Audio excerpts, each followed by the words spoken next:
Hey everyone, ready to dive into something pretty cool? We're checking out Belgian Surrealism today. Yeah, you know surrealism, right? But the Belgian take is something else. Yeah.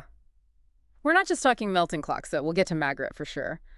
You sent me some interesting stuff, museum things, descriptions from exhibits, even YouTube stuff, and one thing really jumped out.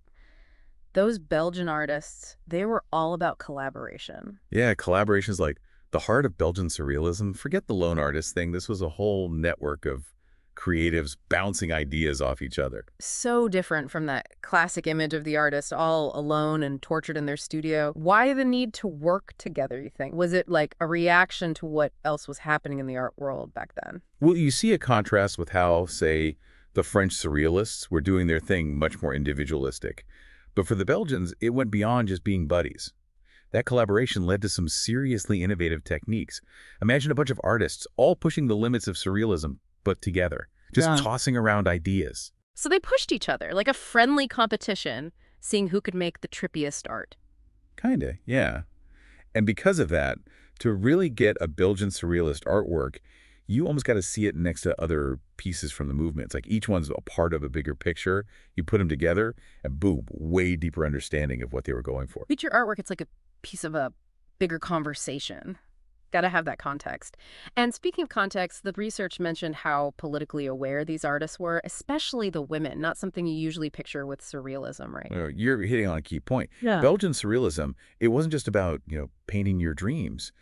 These artists, especially women like Jane Graverol or Rachel Bays, they were plugged into the social and political stuff happening around them. So their art, it became a platform, a way to tackle social issues. Exactly. You look at the art from that time, it reflects what women were up against in a patriarchal society. Graverol, for example, she used these really symbolic images to explore what it meant to be a woman, to deal with sexuality. Her work, it's this fascinating mix of the personal and the political, the dream world, colliding with what society expects. Wow, they were set on using their art to make a statement. Think that drive, that need to address those issues, did it come from that whole collaborative thing? Were they inspiring each other to be more socially aware, pushing each other further? That's a really good question. It's tough to say for sure, but that collaborative spirit, it definitely created this space where they could explore these themes together, back each other up, and make their voices louder. And that's where Paul Nouget comes in, a central figure, but also kind of mysterious. Right. The notes mentioned he wasn't one for the spotlight. Kind of unusual, don't you think? For a leader, I mean, especially in the art world. It is. Here's a guy, wrote tons, key figure in shaping how they thought about surrealism. But he preferred to stay anonymous. Let the work speak for itself, he thought. Kind of ironic, given how much they were all about working together. It's like he was saying, hey, we're a team, but pay no attention to the man behind the curtain. Makes you wonder, why so shy? Was it a philosophy thing? Did he not like the whole ego part of the art world? Or something else entirely? People are still debating that. Some think that by staying anonymous, Nouget was challenging how the art world worked, where the artist's personality often overshadows the art itself. It took his friend, Marcel Marien, 30 years after Nouget died, to even publish his writing. Imagine sitting on that for 3 decades. 30 years. That's wild. Really makes you think about that whole idea of working together versus wanting to be recognized for your own work. Exactly. And that tension, that push and pull between the group and the individual, it runs through all of Belgian surrealism, makes it a movement that's always messing with your expectations. But even though Nouget wanted to stay out of the spotlight, there's no denying his impact. And one of the biggest ways that showed up was in their approach to surrealism, Right. especially compared to the French. Right. From what I read, the Belgians weren't totally sold on dreams and automatism, that whole let the subconscious go wild thing. Yeah, the French, they were all about automatism, just going with the flow, letting that spontaneity take over. Yeah. But the Belgian surrealists, they were more, I don't know, calculated about it. Still interested in the subconscious, sure, but they wanted to explore it in a more conscious way, more deliberate. So instead of letting the paintbrush do its thing, they were planning these crazy, dreamlike scenes. Like they were saying, yeah, dreams are weird, but hold my beer. Exactly. Think about René Magritte, probably the most famous Belgian surrealist. His paintings, they're full of these strange juxtapositions, a giant comb just combing the clouds, a man with an apple in front of his face. But look closer, and you'll see how carefully he placed everything. This wasn't just random splattering. He was building these visual puzzles, messing with how we see reality. It's like he's playing a game with you, daring you to figure it out. Even though there might not even be rules, that whole calculated approach, it feels so different from, say, Joan Miró, all free-flowing energy. Totally. And it's not just Magritte. Paul Delvaux, he's known for those haunting dreamscapes, and he also used tons of detail, real precision in his work. His paintings, they often have these classical figures, but in surreal settings, like you'll see nude women walking through an empty train station. Dream-like, yeah, but also incredibly thought out, the composition, the execution, everything. It's wild how they captured that dreamlike feeling, that strangeness, but kept it so controlled. Makes you wonder, did that change how Belgian surrealist art actually looked? That skepticism of just going with the flow, can you see it in the brushstrokes, the composition, the colors they chose? Absolutely. If you compare it to the French surrealists, who were more abstract, more fluid, the Belgians have this sharpness, a real clarity of line and form. Mhm. You can tell they were trying to do more than just capture a fleeting image. It's like they were dissecting their dreams, trying to understand how they worked. So while the French were off chasing their dreams, the Belgians were putting them under a microscope. Totally different ways of looking at the same thing. And you can see that difference in their humor, too. We talked about Histoire de Paris earlier, a story not to be laughed at. That perfectly describes their humor, which was often kind of dark and unsettling. It's like laughing at a funeral. You might giggle at how absurd it is, but deep down it's uncomfortable. Like, maybe you shouldn't be laughing at this. Exactly.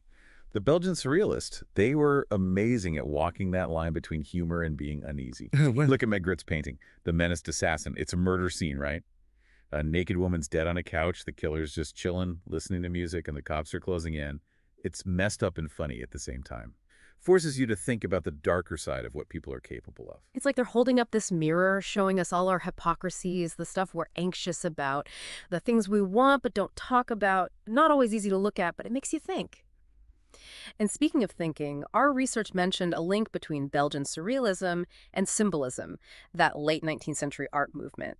I had no idea those two were connected. It's a connection people miss, but it's really important for understanding where Belgian surrealism came from. See, symbolism was already huge in Brussels at the beginning of the 20th century, and it laid the groundwork for how fascinated the surrealists were with dreams, with myths, with the hidden meanings behind everyday things. So the Belgian surrealists were building on something that was already there. It wasn't just some foreign thing.